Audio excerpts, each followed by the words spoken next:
పాకిస్తాన్ లో జరిగే champions trophy కోసం అందరు ఎదురు చూస్తున్నారన్న విషయం తెలిసిందే. 2025 ఛాంపియన్స్ ట్రోఫీ ఇది. అయితే ఇంతకు ముందు ఛాంపియన్స్ ట్రోఫీ ఎన్ని వాట్ల జరిగింది, అందులో ఎవరెవరు విన్నర్స్ అనేది చాలా తక్కువ మందికి తెలుసు.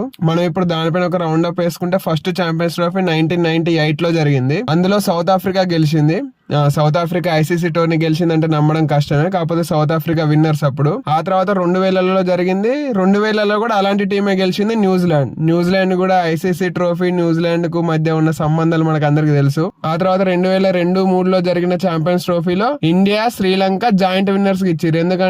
ఎందుకంటే ఫైనల్ మ్యాచ్ అప్పుడు వర్షం పడింది 2 రోజులు, రిజర్వ్ డే లో కూడా వర్షం పడింది, అందుకే ఇండియా శ్రీలంకను జాయింట్ విన్నర్స్ కి ఇచ్చేసారు. ఆ తర్వాత 2004లో వెస్టిండీస్ ఈ ట్రోఫీ గెలిస్తే 2006-9 2 సార్లు కంటిన్యూగా ఆస్ట్రేలియానే గెలిచింది. ఆస్ట్రేలియా టీం అప్పుడు ఉన్న టీం అందరికి తెలిసిందే, బీస్ట్ టీం అది. ఇక 2013లో ధోని కెప్టెన్స్ లో మన ఇండియా ఛాంపియన్స్ ట్రోఫీ లిఫ్ట్ చేసింది. అది ఎవరు మర్చిపోలేరు, అందరికి గుర్తుంటది. ఇక దాని తర్వాత మళ్ళా జరిగిన ఛాంపియన్స్ ట్రోఫీ కూడా మన అందరికి బాగా గుర్తుంటది 2017లో. ఇది కోహ్లీ కెప్టెన్స్ లో మనం గెలవాలి, కాకపోతే ఓడిపోయినాం అనే దానికంటే ఎవరి పైన ఓడిపోయినాం అనేది ఎక్కువ బాధ కలిగిస్తుంది.